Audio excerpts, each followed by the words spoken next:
ভয়াবহ অগ্নিকাণ্ড কেড়ে নিল ৬ প্রবাসী বাংলাদেশির জীবন। দক্ষিণ আফ্রিকার ইস্টার্ন কেপের কুইন্সটাউনে একটি দোকানে অগ্নিকাণ্ডের ঘটনায় ৬ বাংলাদেশি নাগরিক মারা গেছেন। এ ঘটনায় আহত হয়েছেন আরও একজন। নেক্সাস এসের একটি প্রতিবেদনে এ তথ্য নিশ্চিত করা হয়েছে। মঙ্গলবার রাত আনুমানিক ৩টার দিকে এই মর্মান্তিক দুর্ঘটনা ঘটে। আগুন লাগার সময় দোকানের ভেতরে ঘুমিয়েছিলেন বাংলাদেশিরা।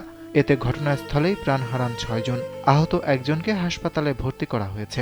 নিহত ৬ বাংলাদেশি নারায়ণগঞ্জ সদর উপজেলার আলীরটেক ইউনিয়নের কুকের চর ও চর আলীরটেক এলাকা এবং বক্তাবলী ইউনিয়নের রামনগর এলাকার বাসিন্দা বলে জানা গেছে। জীবন অবাক না করলে কে করবে? 28% মিল্ক ফ্যাটের অবাক করার সাথে ফ্রেশ মিল্ক পাউডার। জীবন অবাক করুক প্রতিদিন। তবে অগ্নিকাণ্ডের কারণ তাৎক্ষণিকভাবে জানা যায়নি।